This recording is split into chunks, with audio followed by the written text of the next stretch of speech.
Hello, Baltimore and the world beyond. This is Late Night Baltimore, greatest show on earth. Like and subscribe, would you? Give us support, show us some love. Put your comments on the screen if you like. Faz is gone. He is no longer exists. In his place is Fez. He has a going by his name. He's going by name. The name Fez is not being used. The new name is Dean. That is his name. And it bodes because he is the Dean of NFL knowledge, predictions, and judgments and ideas. He knows the NFL more than the NFL, you see. This episode is brought to you. It's the NFL Mock Draft 2026, Edition 1 from this program. And is brought to you by none other than wonderful, magnificent Coca-Cola. And if you don't like Coca-Cola, you got some issues. This is just some good shit. This shit is some all-American good shit. Also, the mock draft is brought to you by the young political commentator named Adam Mockler. Get it? Mock draft. No, he's good. He's cool. All right. Let's get to it then, shall we? The first choice, this was compiled by Mr. Dean. Dean is our man in NFL. We aren't using the name Fez for Dean. Dean is Fez. Fez is Dean. We're going to go by Dean. Okay. Let's begin with the Las Vegas Raiders, a team that makes more mistakes than it makes decisions. They will mess this up, but their choice is so clear that it would be difficult even for they to blow this one. And what am I saying? The first choice, a quarterback from Indiana. A guy with an arm, incredible arm, unbelievable. Stays composed under pressure, reads defenses, is smart. The choice is so clear that even the Raiders might not F it up. Don't put it past them to surprise in their ability to F things up. The Raiders, we're going to say, are going to choose Fernando Mendoza. Give a new definition. Redefine the Mendoza line. No longer will it be a standard for mediocrity as it is in baseball, but it will be a standard for excellence in football. The quarterback from Indiana will be magnificent. He can make all the throws, as they say, and then some. This guy can move, throw, think. He's got the mind for the NFL success. Raiders will pick Fernando Mendoza, quarterback. He will be the first pick in the draft. Now, another team that does nothing but make mistakes. Sorry, Jet fans.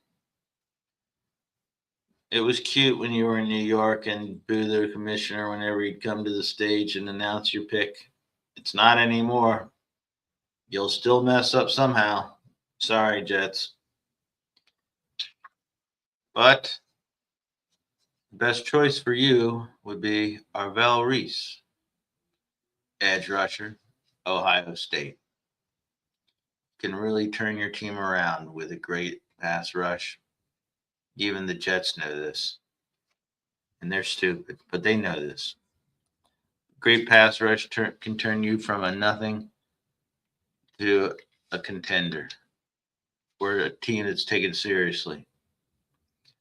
And besides quarterback, let's face it, there's no more important position than edge rush, and there's nothing more important besides the great quarterback than a great pass rush to change a team's identity. So even the Jets may make that choice. Third, Phoenix Cardinals. Another great choice here. Ruben Bain, smart if that's what they choose. Now these are the first three teams are very dumb. These choices are so obvious that they may make them correctly. Ruben Bain is from Miami, so he's tough. It's a tough team. He's an edge rusher.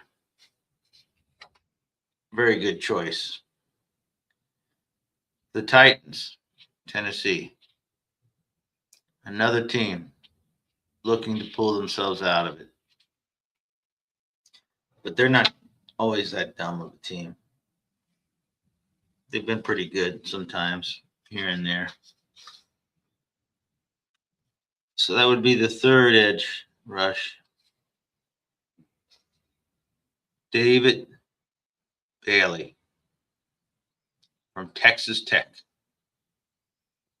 They build them tough in Texas. I can tell you that.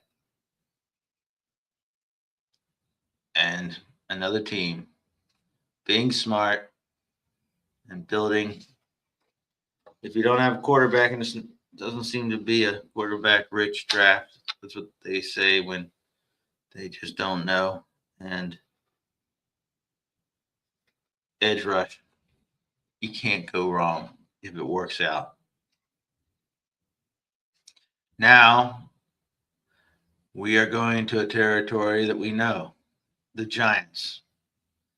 The Giants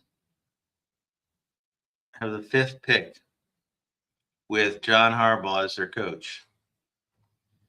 And we believe that John Harbaugh is going to pull a little Ravens ghost out of his pocket and make his first draft choice as coach to be an offensive lineman, even though he wasn't there when Jonathan Ogden was picked as the first Raven. That choice made the Ravens one of the great teams of all time.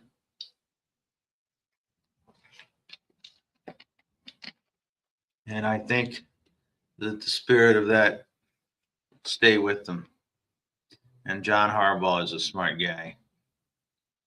There's no quarterback right there for him. The Giants are going to pick Francis Magoa from Miami, Florida. He is an offensive tackle. And this guy can build a wall. And you got that wall in the NFC East. You can win some games. And I think the Giants are going to be good this year with John Harbaugh. I think he's going to do great things there in New York. And it's going to begin there. Okay. The Giants are not a dumb team. They're a smart team. Sorry we had to make it this black and white how we rate these teams. The Browns are a very dumb team. They are in the same division as the Ravens, so it's okay for them to be dumb. They are seemingly okay with Snyder Sanders or Shader Sanders as their quarterback. Apparently, that's what they think is good. Schuyler Sanders, they think he's going to carry the day for them. Carnell Tate, though, wide receiver from Ohio State, precise routes, runs deep, catch the ball, great hands. I don't know what I'm talking about, but see on here on this list right here on this card by Dean, the Dean of NFL prognostications and analysis. Let's put Carnell Tate as wide receiver from Ohio State as the Browns pick. The Commanders, another NFC East team. Well, they're going to show a lot of love with their pick. In fact, they're going to show love literally. Jeremiyah Love, running back from the University of Notre Dame. This guy, he is good. He is good. I'm not sure how good, but I am certain that he is very, very good. Right, Dean? Dean is in the studio somewhere drinking coffee. Jeremiyah Love. I love that idea. Running back. That's smart. They have a quarterback. They have an offense. Running backs are coming back in style. I say that's a really good choice.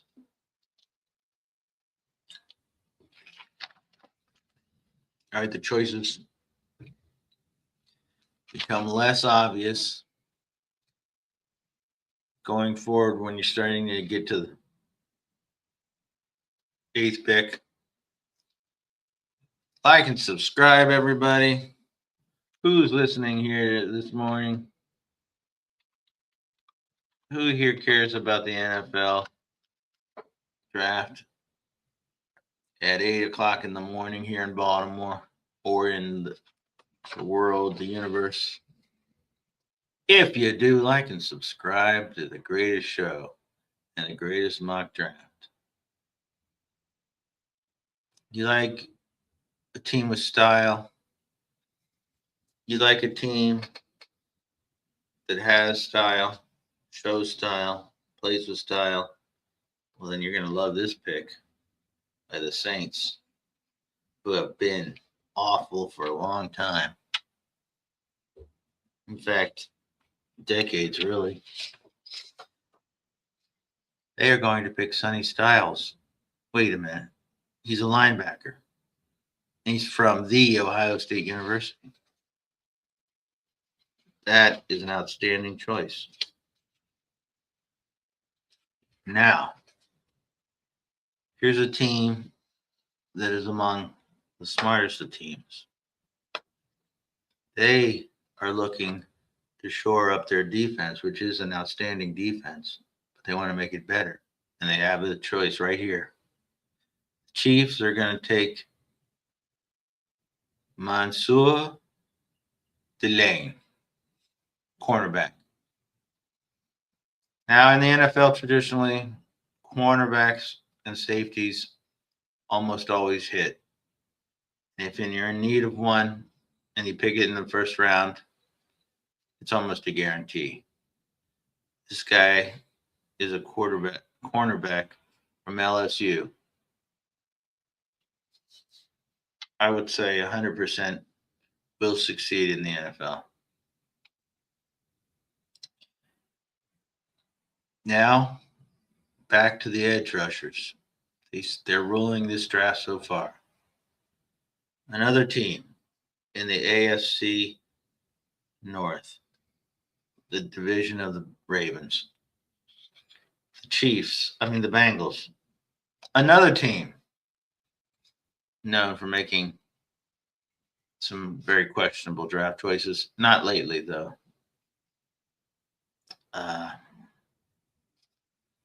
They are going to choose Keldrick Falk from Auburn, edge rusher. Any relation to Marshall Falk? Don't know. Probably. That's a good decision. What is it? Eldridge Falk. Keldrick Falk. Edge rusher, Auburn. Going to the Kansas City Chiefs. The Chiefs are going to get a quarterback until Mahomes returns, and they're going to be good again. The Kansas City Chiefs. We are an edge rushing society. This is a post pick your quarterback project NFL. A great pass rush means a great team. And with that being the case, with teams building up their pass rushers, the other thing that helps teams, it's all in the interior. And if you're going to be doing some interior designing, the Miami Dolphins here, they're rebuilding. They need an offensive line rebuild.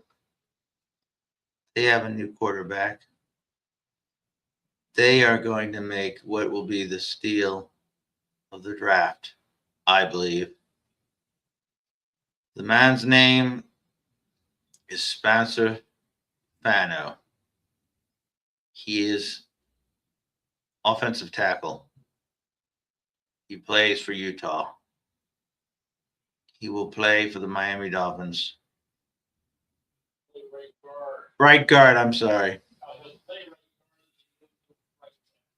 He'll play right guard, and then they'll move him to right tackle eventually. My bad. He's from Utah. He will be the steal of the draft. He will be an NFL star. Are we doing this right? Let's see.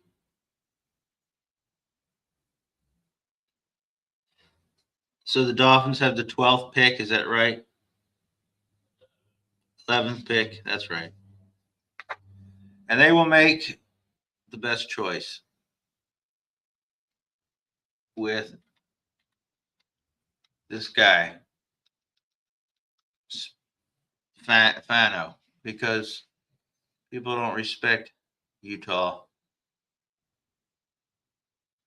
But he will be magnificent for Malik Willis, the new quarterback of the Miami Dolphins. And they're having their new regime, a new coach, and new general manager. And that is a great choice. Build from the inside out, as they say. Except the quarterback, of course. Now, it was my input that the Dallas Cowboys, the team everyone loves or loves to hate, but nobody's neutral about. My idea was they would make some weird jump for a quarterback, some weird leap of faith. But the dean has decided the Cowboys are going to be intelligent and make a no-nonsense choice a brilliant choice, really, because as we said, cornerbacks and safeties almost always hit, especially in the first round. I think it might be a reach that the Cowboys will choose a safety in that at the 12th pick. That's what we got here on this piece of paper from the Ohio State University, right? Caleb Downs. And he's going to be ready on every damn down. Dallas might be improved in the NFC East. Dallas is a team that does have some talent, although they get in their own way. Caleb Downs can also play cornerback. He can turn that defensive defensive back for the Cowboys into an excellent one. They play some teams that throw the ball around, and they can pick the ball off with those other quarterbacks who are in the NFC East. He's projected to be an all-pro, but it's more likely that he will be in Akron. Why? Because he's buying new tires. No, he's going to Canton. Canton for the Hall of Fame one day. Okay. The Rams came very close. They came very close last year getting to the Super Bowl because Matthew Stafford is really becoming better than he was earlier in his career. And he was always an outstanding quarterback. He's probably in the top 3 quarterbacks still up today, and one of the best. Last year MVP. And they got him a weapon. And so this is not good news for the other teams in that division. Jordan Tyson, a wide receiver from Arizona State. You don't think Matthew Stafford is going to be happy to hear that? I'm telling you, he's going to be awful happy to hear that. Have somebody. Is Tyson a deep threat or down the middle type guy?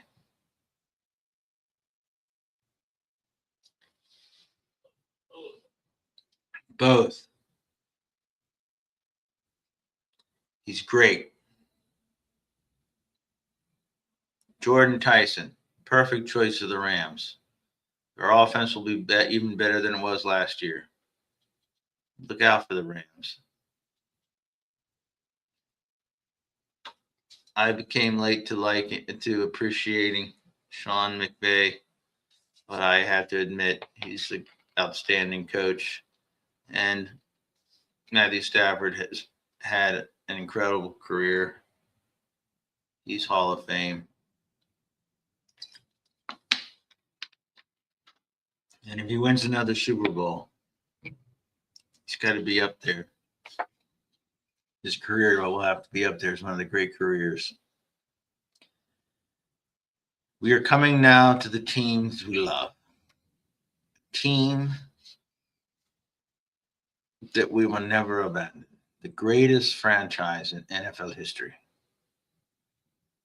With all new coach and then general, not GM, but all new coaching staff, it's going to be a very interesting year for the Ravens. They have a renewed Lamar is going to be all jacked up this year. If he can sustain it physically, why, this will be a great year for the Ravens, I think. I say that all the time, though, so I may not be impartial. Of course I'm not, but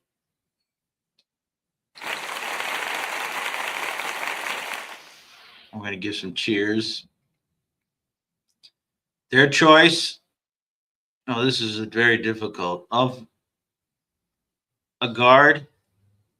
Yeah, Olave, Olavega,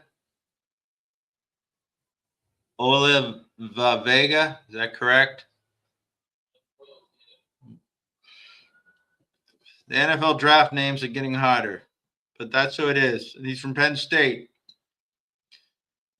The Ravens have been working on their offensive line. They lost their center, I believe.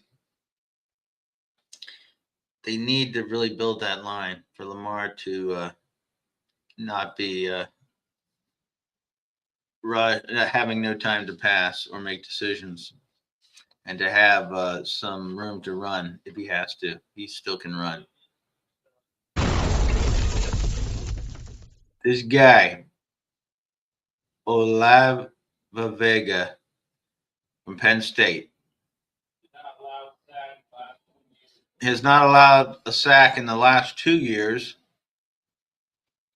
and he will be an immediate starter, a game changer. He will be a magnificent Baltimore Raven. Okay.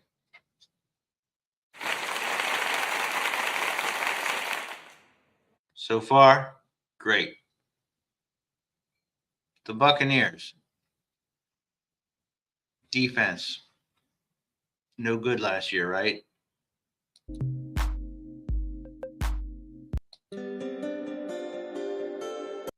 How do you have bad defensive music? Okay. But they're going to get themselves out of the darkness with getting themselves out of the woods by going into the woods with Peter Woods, defensive tackle from Clemson. This guy, this MFer is mean as S. He is the top defensive tackle in the draft. A surefire starter.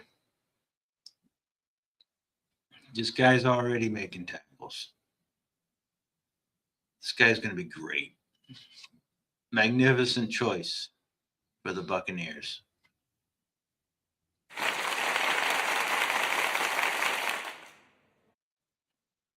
Now the Lions are next. And the Lions, they have been struggling the last several seasons. They have one of the best offenses in the NFL, but their defense suffered a great deal of injuries. And even when the people got better, they weren't all that good. So they are going to be smart. They are going to choose a defensive player, another edge rusher in an edge rushing world. Akeem Isidore from Miami. Miami is back as being a great feeder into the NFL players. And this guy is going to be great edge rusher. I can tell you now. Lions really improve their defense. They'll be back as an important team in the league. They dropped a few pegs last year, and they have been struggling the last several years with their poor defense, but this is going to help. Now let us go to another team that makes dumb decisions all the time, no matter who they get. That is the Minnesota Vikings. They usually make terrible choices, but once again, you can't mess up cornerbacks and safeties in the first round in the NFL. The Vikings are getting Jeremiah McCoy. He plays for Tennessee. A cornerback, you see. They're not messing this up. He'll be good. That team needs so much. They'll probably not be very good no matter what they do, but hey, man, that's the best choice they're going to make. Cornerback from Tennessee, McCoy. So far, what do you think? All think about this NFL draft? Is this the greatest mock draft you ever heard?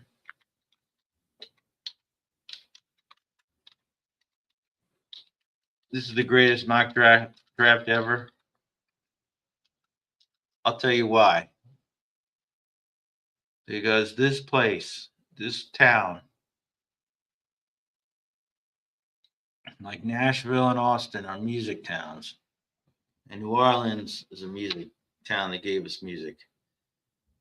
Baltimore, we are the birthplace of NFL mock draft prognosticators, because the man who virtually invented the mock draft is from Baltimore. What's his name? Mel Kiper.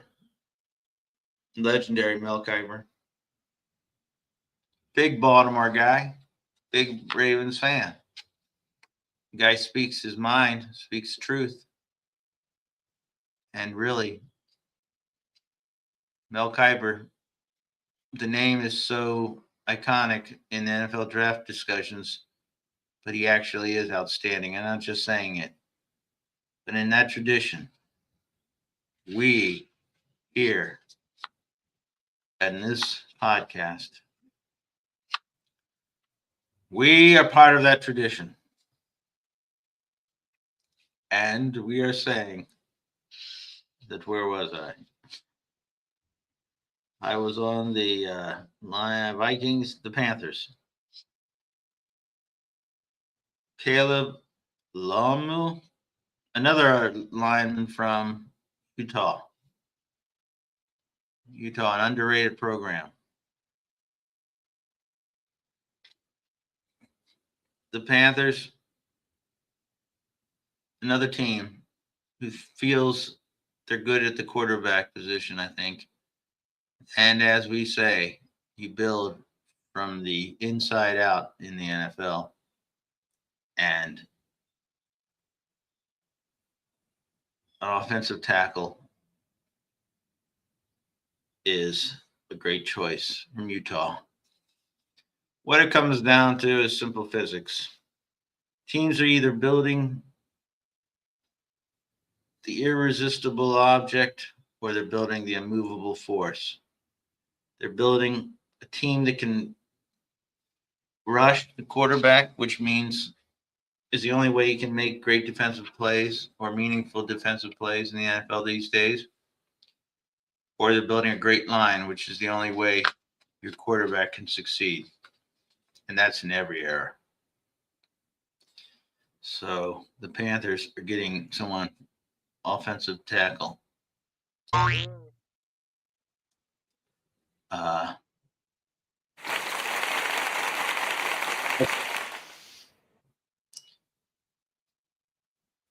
And in that vein, we return now to more talk about rushers, pass rushers. The Cowboys. Cowboys love them some Southern boys. They love to choose from the South.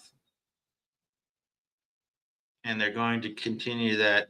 T.J. Parker, an edge rusher, Clemson. Once again, I break to tell you that our show is sponsored by Coke. Our mock draft is sponsored by the Adam Mockler Show. Adam Mockler. His debating skills are timeless. His intellect is timeless. But he may forever look like he's 14 years old. But he's a brilliant young man. But that's another story. All right, Cowboys. Cowboys seem to have a lot of draft picks this year. Now we're getting to where the decisions aren't easy. It's easy there. Safeties are guarantees. First half of the first round is pretty much you're safe. The decisions are kind of made for you. But now this is where you have to be an intelligent team to benefit from having a first round pick at this part of the draft.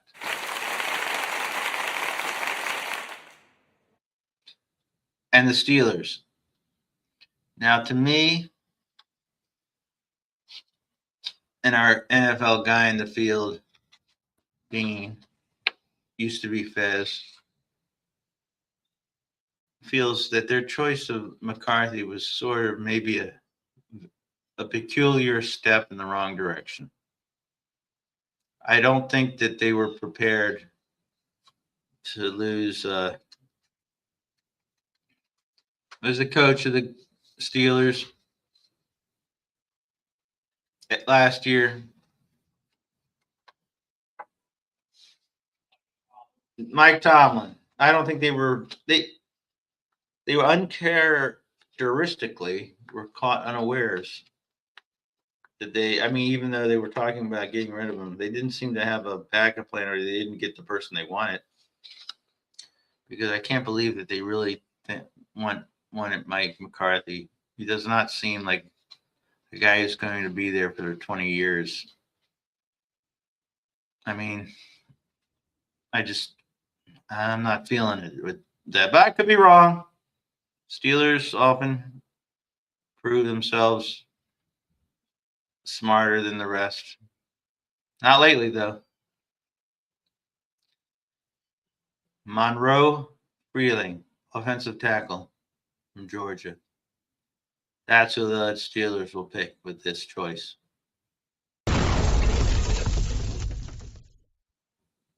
Now, I guess I would say that maybe some teams would be making some more reaches with quarterbacks.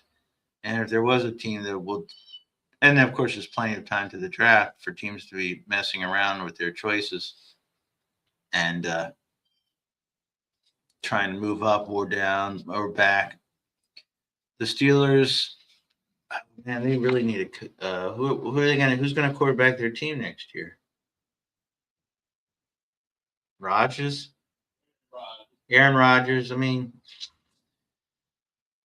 I don't know. Aaron Rodgers was no good last year. Let's face it. Excuses. Boo to Rodgers. And odd that the Steelers would think that. But maybe, if nobody's there, nobody's there. And if nobody's available, nobody's available. Which gets me to another decision that I'm going to get to at the end when we talk about the Dolphins' last pick. The Dolphins, well, let's just go there now. There are not a lot of great quarterbacks around. There aren't eight good quarterbacks in the league. There's maybe six good quarterbacks in the league. And the rest are mediocre, and the bottom third are awful. It's famine in the NFL for quarterbacks.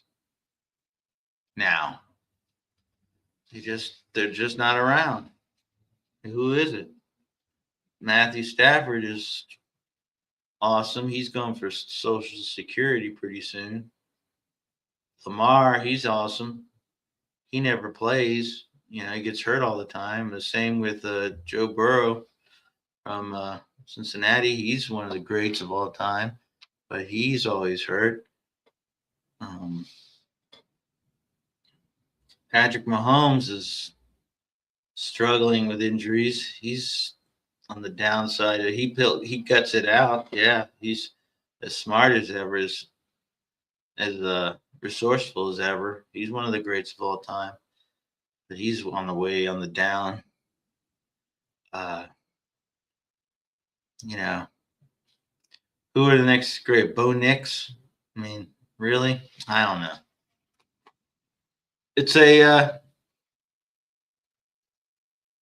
it's a it's a very sparse supply of quality quarterbacking in the NFL right now.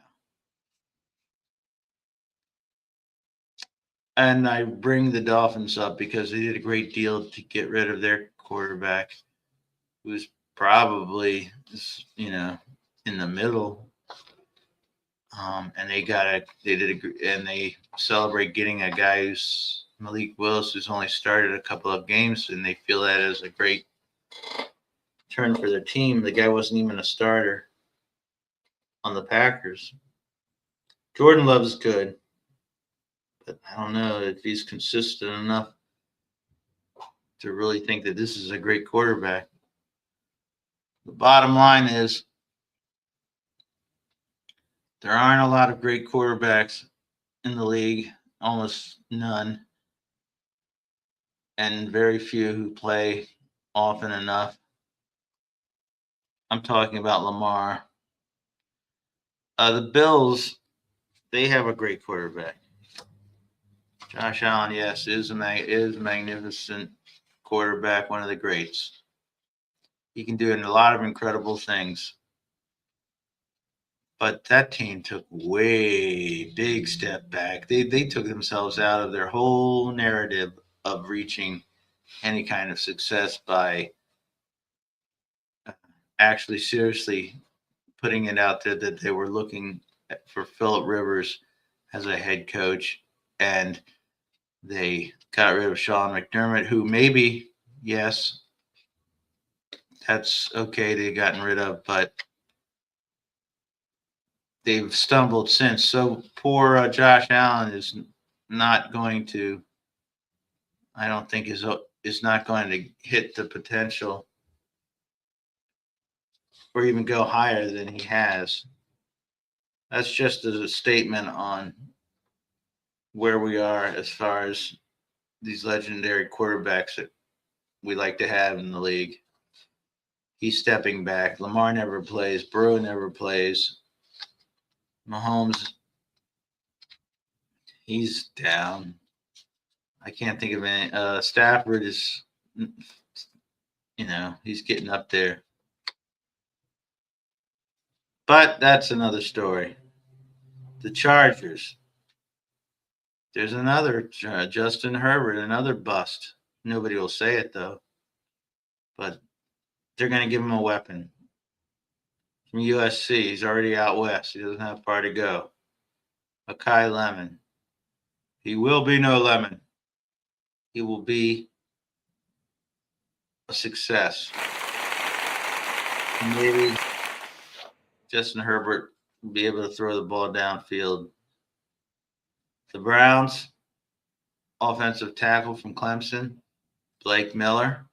That's a solid, smart choice. The Bears, trying to build up their defense.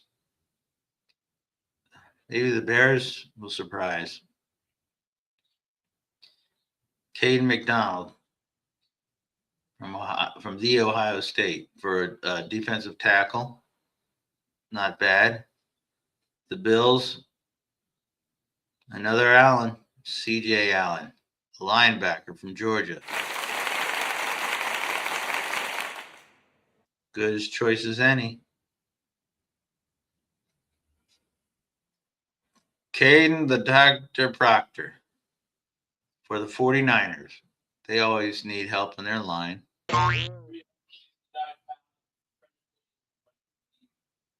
He's 369 pounds, Caden Proctor. He can bench press what, you say?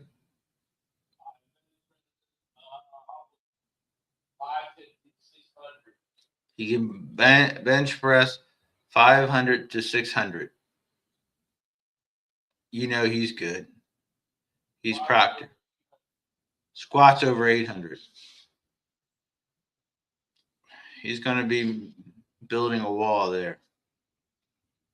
And they need it. Caden the Proctor is never going to need to see a proctologist. He's from Alabama. And so he's going to be good. The Texans, a tight end here. Some offensive talent here. Like it. Kenya Sadiq, tight end from Oregon. The best tight end. Maybe he won't last as long. But he's from Oregon, he'll be good. Edge rushing, Malachi Lawrence.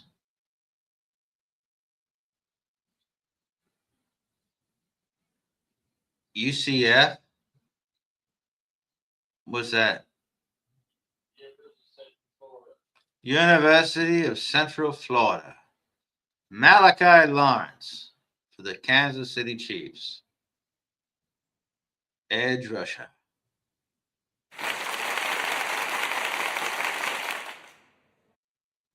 And finally, for the 32nd choice, right? Oh, no, there's two more. There's three more. The Dolphins, they have to rebuild their backfield defensively. The best player available. Best player, best price. The Dolphins are trying to rebuild, and they have an interesting idea that they have a 5-year plan, which you don't really have in the NFL. But since that's what they're going by, 5-year plans usually turn into 7-year plans that don't pan out. But this is a good idea. Safety from Toledo. Well, Emmanuel McNeil Warren.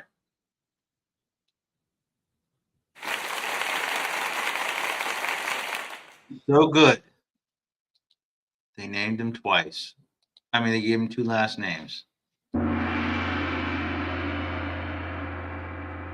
He's going to be good. A safety. You know, if you got a good safety, you got a good defensive backfield because every team has deep safeties who makes why don't see bombs in the NFL anymore.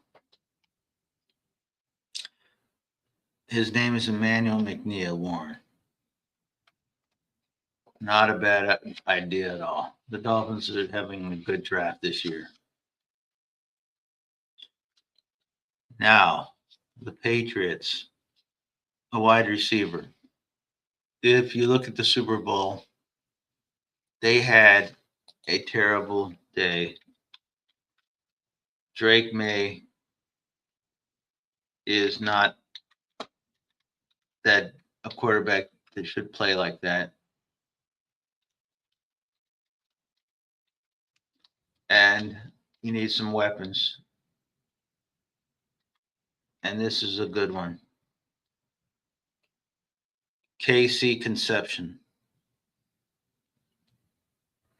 That is an outstanding conception. What about Ty Simpson? Ty Simpson. Number 16 was dead. Oh, I missed it somehow. What did I say? Oh,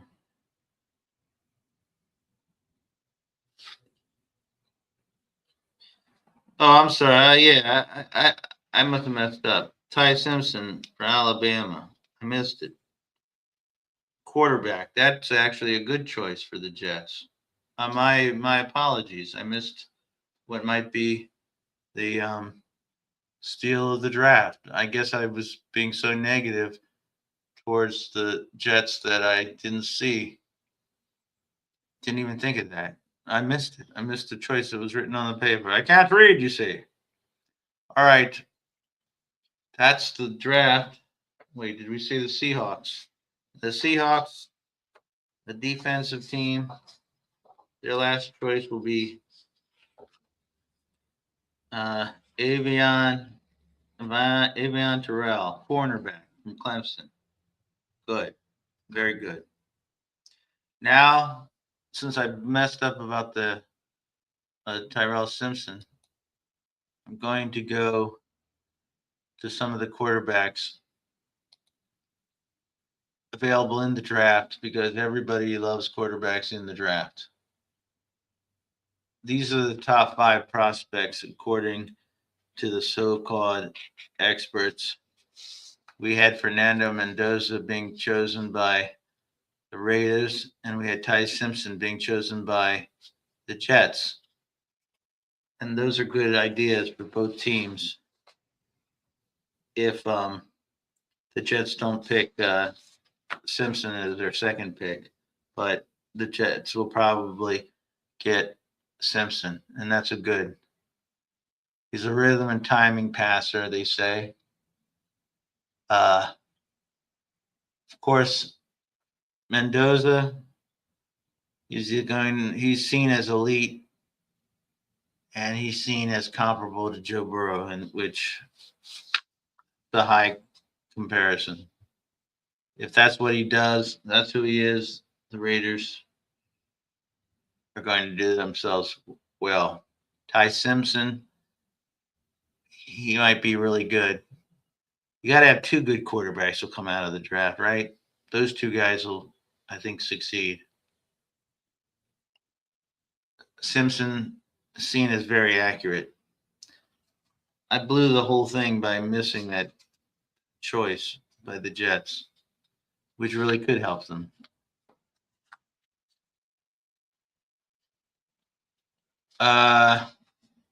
Garrett Nussmeier from LSU. He might be a find. He's known for his incredible arm strength and for his ability that he bounced back from injury. In 2000,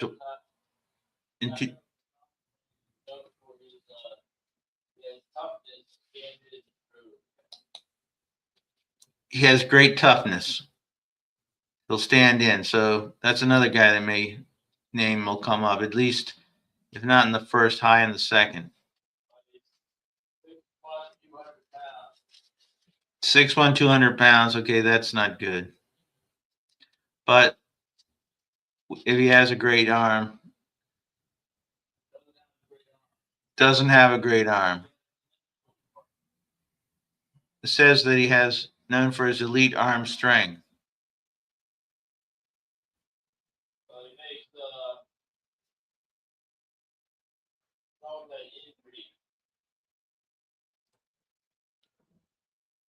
Now here's a guy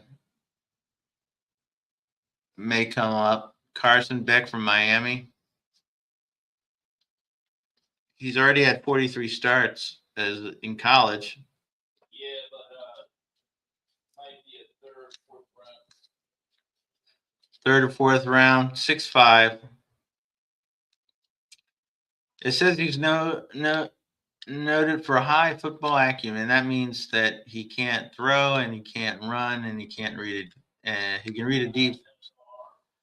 That means that one day he'll make a very good NFL coach or a backup somewhere. Okay. This happens a lot. Drew Aller, Penn State.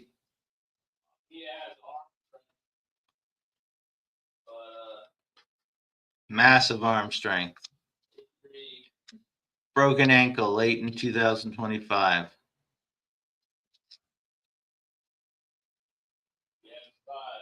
But he has the size.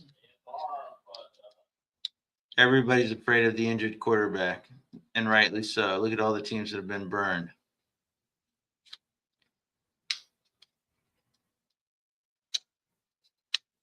And let's see. Some people interesting in the quarterback, while we're seeing quarterbacks that we see coming up here, is that a lot of good quarterbacks, some good quarterbacks decided not to enter the draft because they probably did not want to go to the Raiders or the Jets, which makes them very smart. Arch Manning from Texas. He'll be probably the number 1 pick next year. Somebody named Dante Moore from what team? Oregon. Dante Moore. He's going to be next year. Nico Lamalivia from UCLA. He stayed with the Bruins. He's going to stay with the Bruins. See, all these guys, they're going to stay, but they're probably going to barely play next year just because they want to avoid Raiders, Jets, Cardinals. They don't want to be on those franchises, and they don't want to cause drama. So actually, you have to say they're pretty smart. What about Lenore Sellers from South Carolina? He's returning for the Gamecocks. Is he good?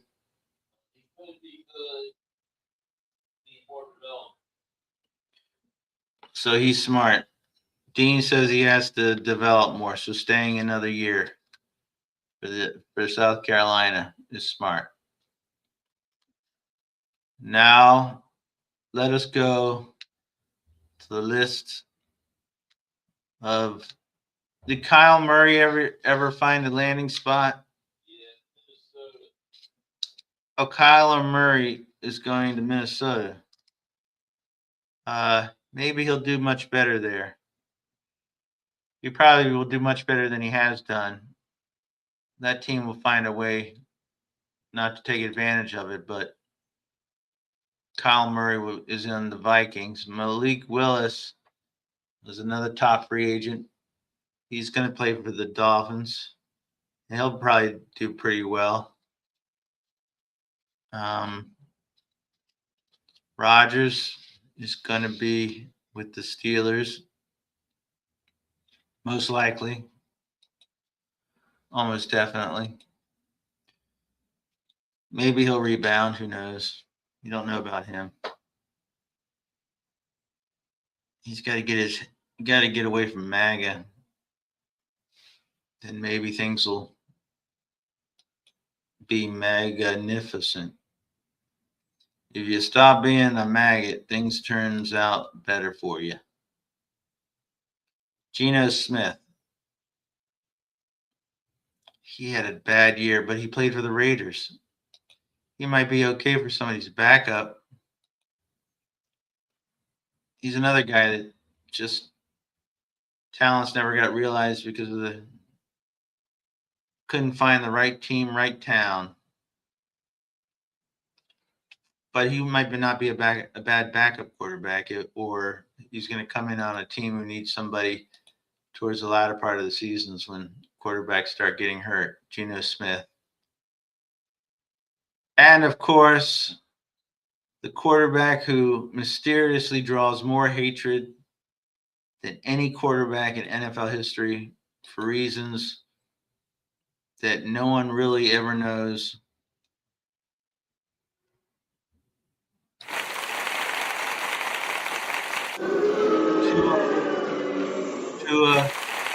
Tua Tagovailoa, played for Miami.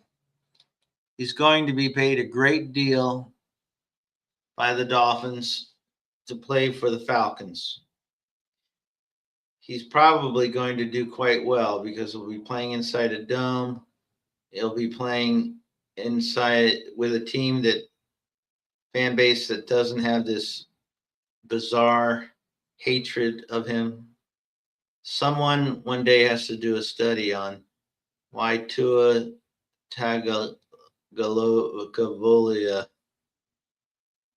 was so abused and bullied by his own team, and then eventually by his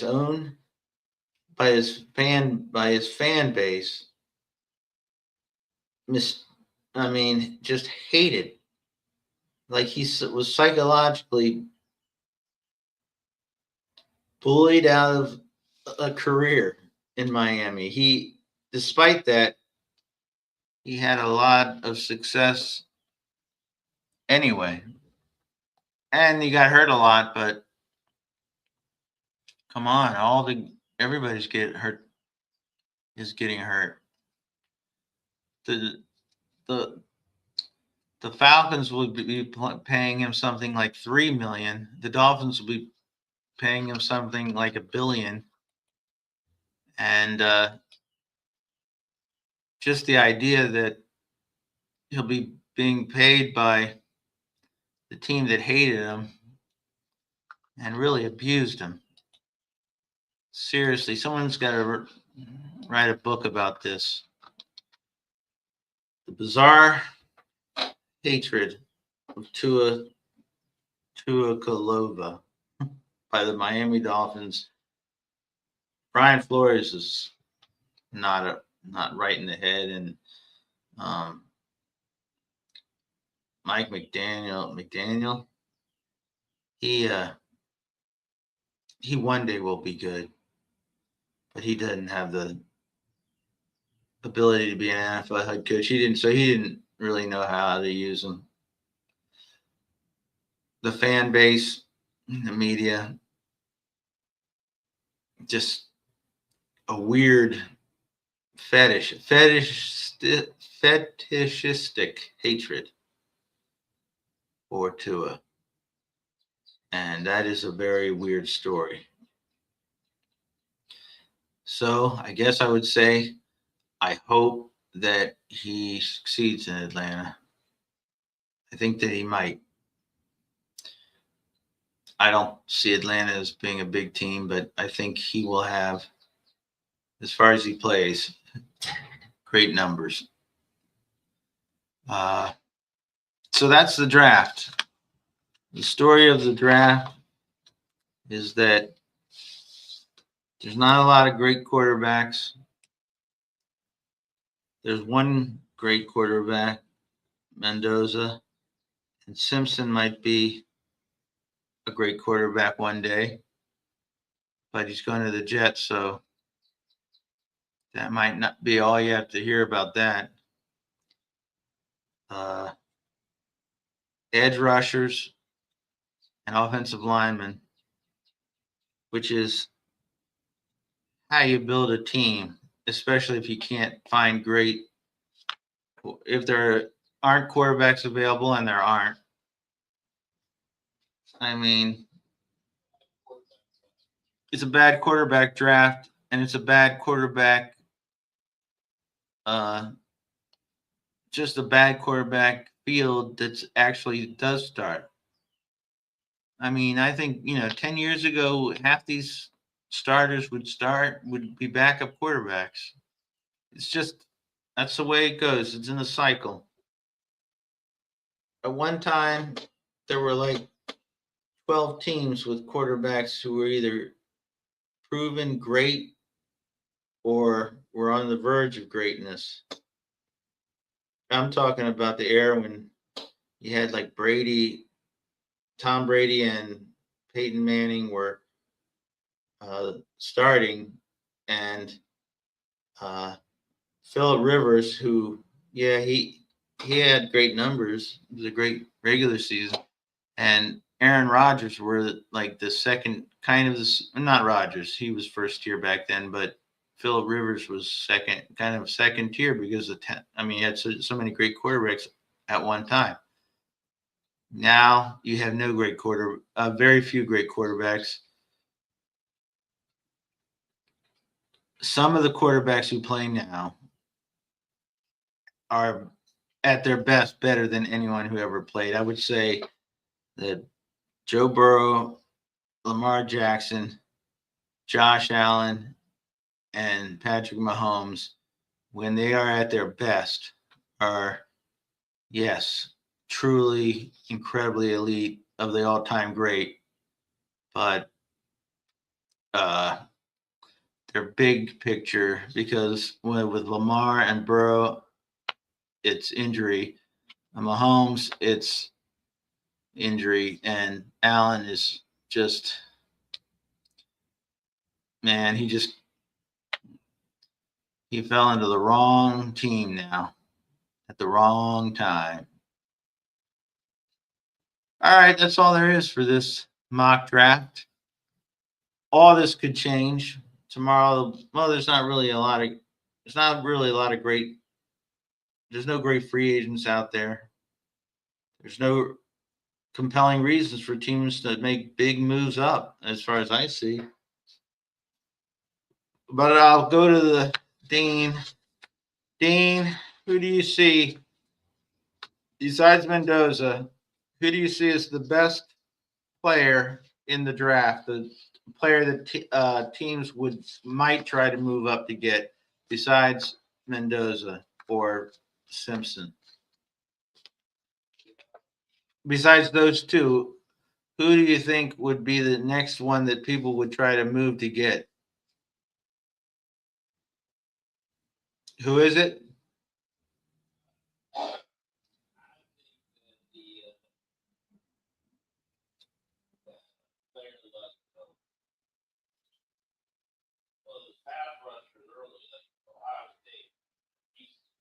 Reese might be somebody.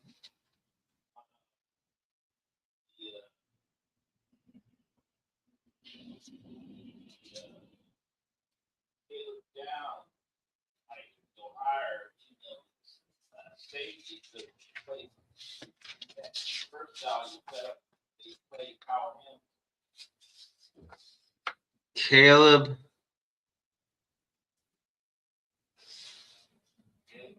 Caleb Downs, who you say is going to be for the Cowboys, might go higher than that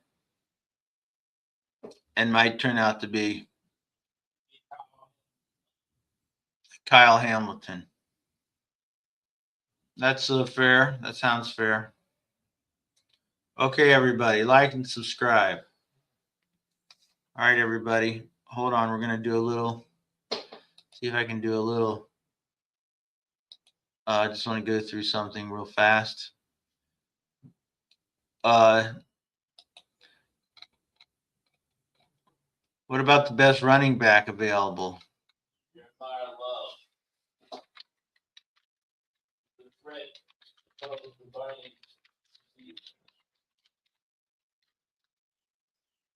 All right. This year's draft. Love from Notre Dame is consensus number one. Best running back. Comparisons to Saquon Barkley. 4.36 in a 40-yard dash. Emmett Johnson from Nebraska. A day one starter, they say. Mike Washington Jr. from Arkansas. Power back. Fumbles too much. Jonah Coleman from Washington. Another big guy. These guys will all be second-round picks, right? Jadarian Price, Notre Dame, second and third round picks. Jeremiyah Love will be the only first-round pick, but these other guys might make an impact on some teams.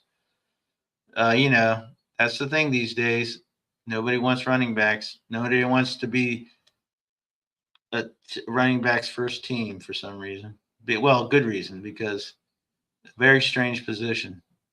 It can really make your team, but these guys' careers can be awful short. The top free agents: Kenneth Walker III. Where did he go? Brees Hall and Travis Etienne. Did they go anywhere? Any of those guys? What about James Cook and Javonte Williams? Did Javonte Williams re-signed with the Cowboys? Cook, did he re-sign with the Bills? He didn't move. Travis Etienne, New Orleans Saints. He signed again with the Saints. Brees Hall remains with the Jets. And Kenneth Walker the third. So everybody signed their big running back. And Devin Achane, who's one of the best running backs in the league, in the top 3 or 4. He's probably going to get extended for the Dolphins. High upside sleepers to watch, according to PFF, is Robert Henry Jr. And from UTSA, I don't even know what that is. Utah State University. What's UTSA? UTSA Robert Henry Jr., running back.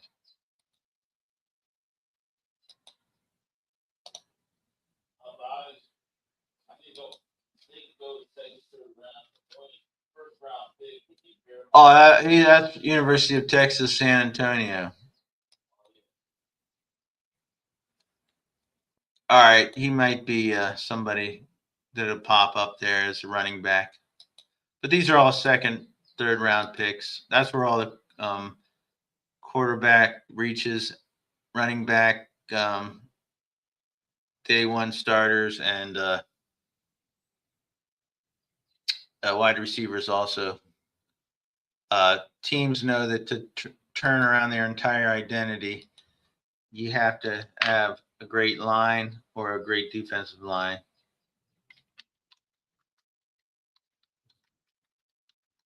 All right, who are the best wide receivers in the 2026 draft?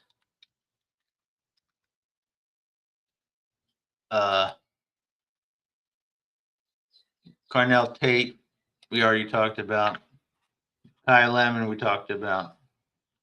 Jordan Tyson, did we say would go in the first round? No.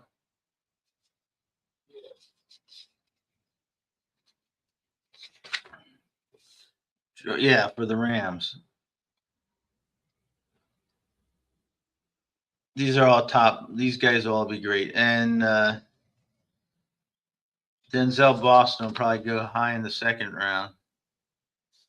He played for Washington. Omar Cooper from Indiana. He'll be a second, third. He might be a good second receiver.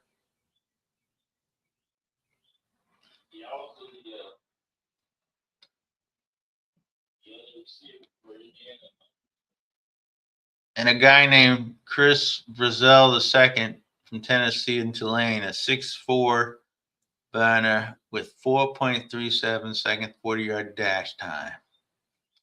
Not bad at all.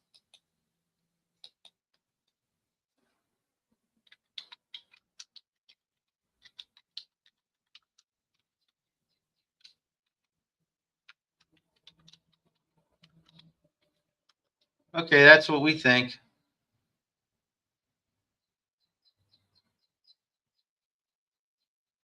Okay, now what we're going to do is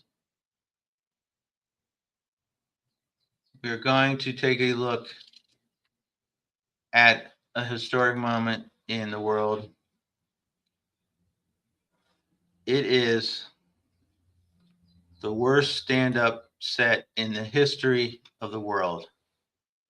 So we're going to show some of this because it's so horrible. And it shows you that,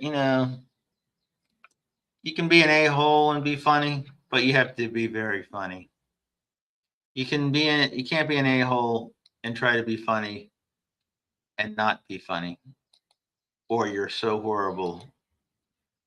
And so with that, we show you this cringe. He's going to join the cast. How are you? Thank you so much for being on. Here's Rob Schneider. He walks out. First of all, you see his green screen, but you also see this looks like a Saturday Night Live sketch. Not as funny, but as the audience. There's 8 people on his left side. Appreciate it. Well, I'll tell you, something happened when I was able to get lunch. I just got off. Okay, this is a skit about a Mexican guy he's going to turn in who didn't serve him a good lunch. He's dressed like a prince. I mean, back to Mexico. She's not here legally, please. And then mother-in-law goes, look at this set. You've got the cameraman. First of all, the camera person is using a camera, a VHS camera. You can see the monitor. They're trying to count them off. You see the green screen falling apart, and you see the 8 people, and they're all standing, and they have lanyards and name tags, and they're praying for his set to end. Okay, he's making a mother-in-law joke here. El Presidente Trump, don't take my mother-in-law back to Mexico. She's not here legally, please. Her name is Maria Reyes Gonzalez. She lives at 311 Nelson Avenue. She's 4'11", 293 pounds. She's there right now. I'll help you pack her shit. Mother-in-law jokes. Okay, they were stale 100 years ago, but that's all right. Let's go more into this historically. The worst stand-up set in so-called comedy history. This is not comedy.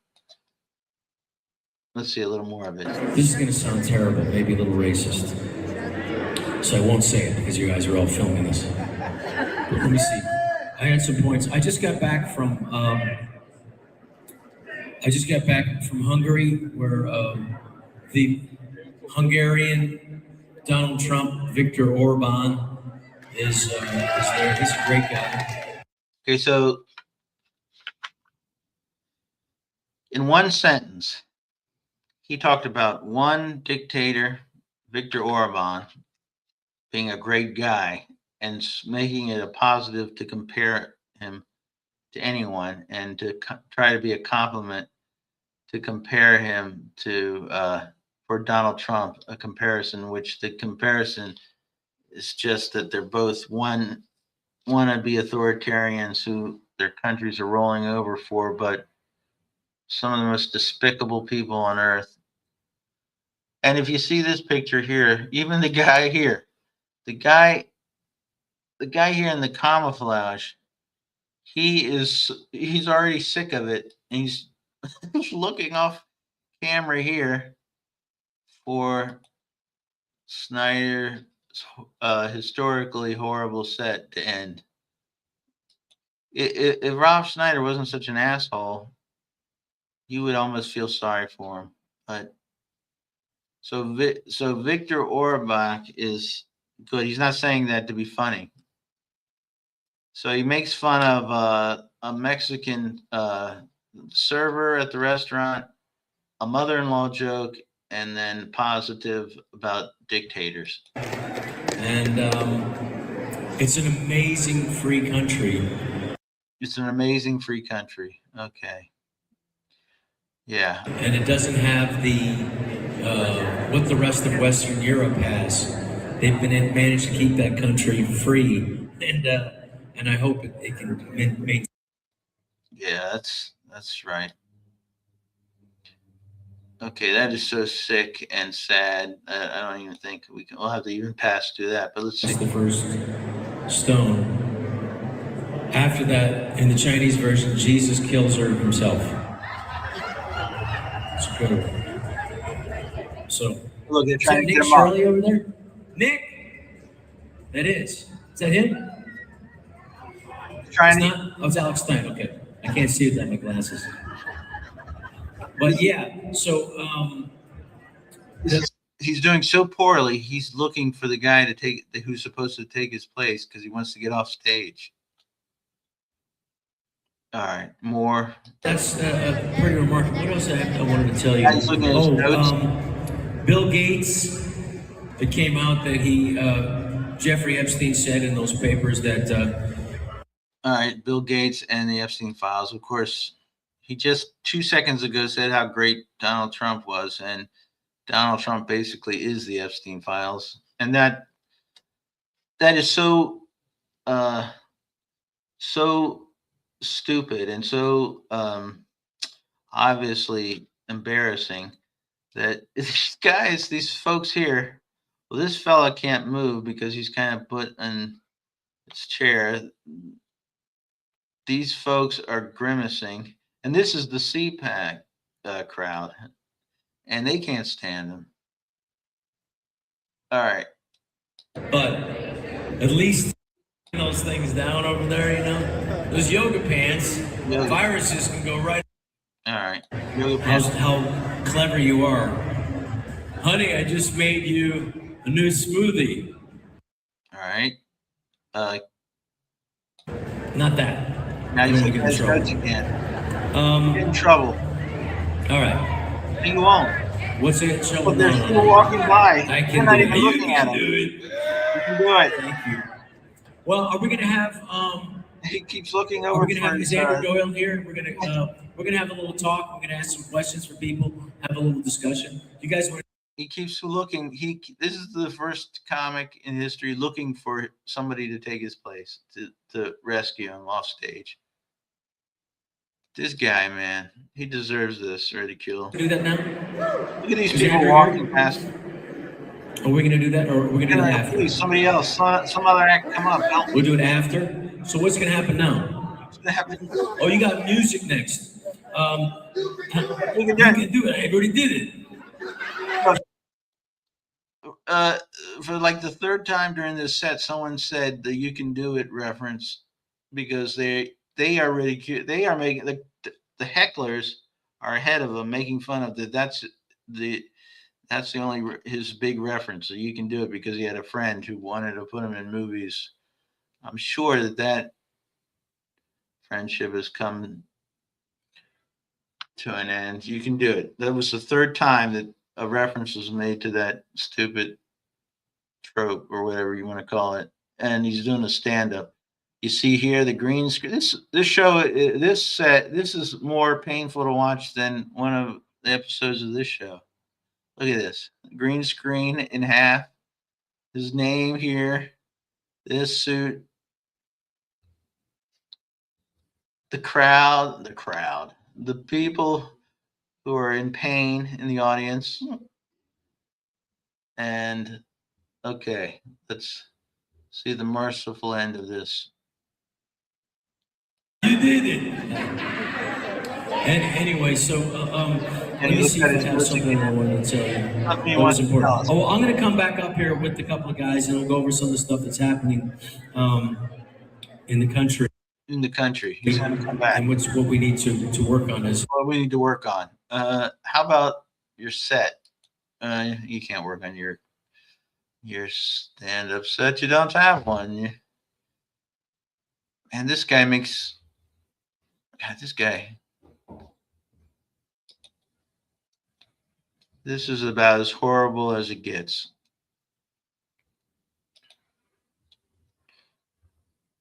Echoed himself next stage. So who's going to come up and do some? Please, somebody come up, please. Look at the poor guy coming over here. The poor bastard has to tell him, you got to get off stage now. I'll introduce it next. John Mellis. What's that? Or I'm going to sing for you. So who's it? I will. You guys come up here. We're going to have music, and then I'm going to come back up. And he gets booed off by the 8 people who saw him behind these curtains at a CPAC convention. So that's what happens when you go MAGA. They don't tell you that. All right, everybody. The worst stand-up set of all time. Glad to have been a part of it. Okay, everybody, like and subscribe. Watch this NFL draft. We're going to try to go to Pittsburgh for the NFL draft this year. We're going on the road, damn it. Austin, Pedros Negras, Baltimore, New York. We're going to add another city to the great list of cities who have been visited by late night Baltimore. All right, everybody, that's it for me. We thank Dean, formerly known as Fez.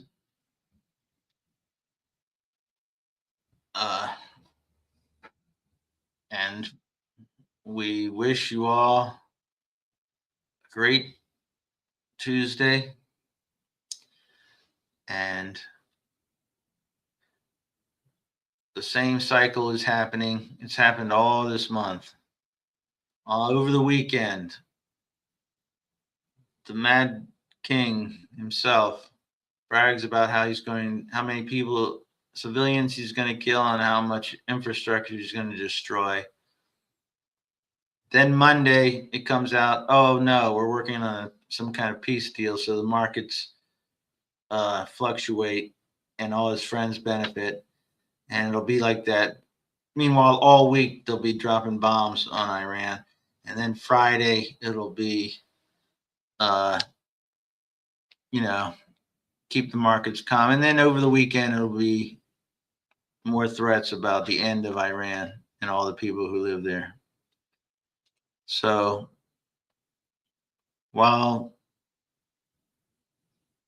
thousands of innocent Iranians are murdered, the Trump and his buddies make a lot of money by effing with the markets. And actually, having us lose a war, and we're the United States, and then asking for like a third more in defense spending when it's our military is very behind the times technologically, can't deal with not droids, a 50% increase in the defense spending when we can't stop drones, and we don't know anything about the world of drones, and we abandoned our ally who could have helped us with a great updating our technology, Ukraine, because they're at the cutting edge. That country has held off the largest country, one of the biggest military. They've held off Russia for 5 years now because of their smarts and their technology and the technological advancements in their weaponry.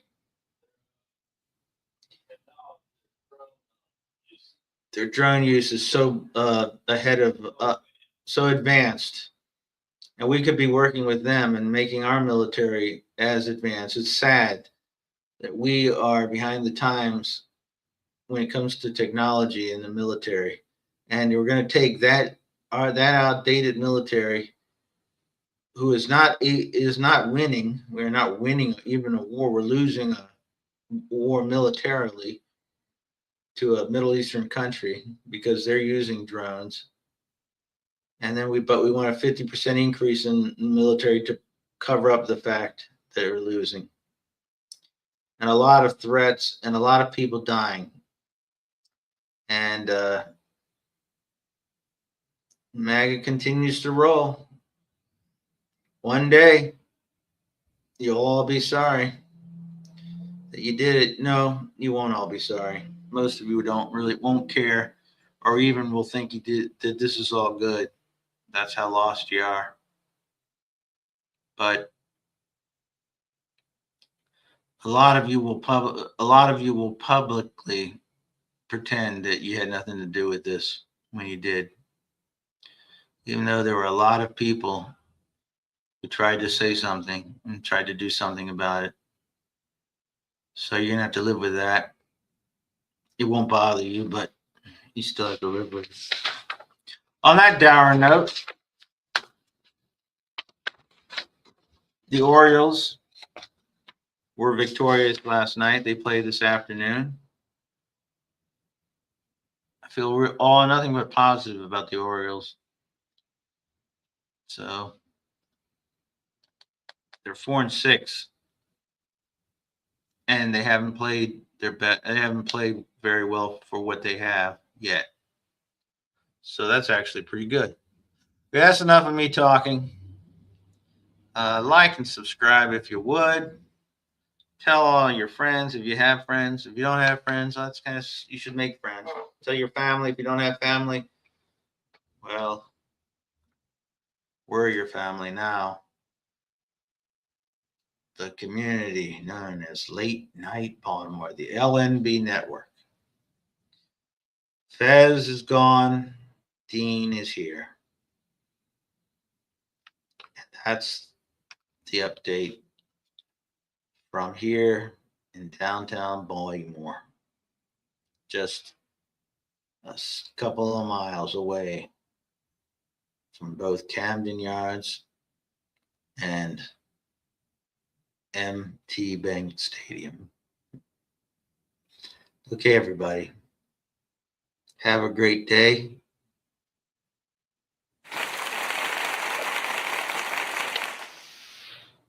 MAGA, F MAGA to MAGA. And we will see you. Put in comments as you thought the show or the choices. They're actually all the greatest choices these teams could make, but we'll see what happens. Okay, everybody. Talk to y'all soon.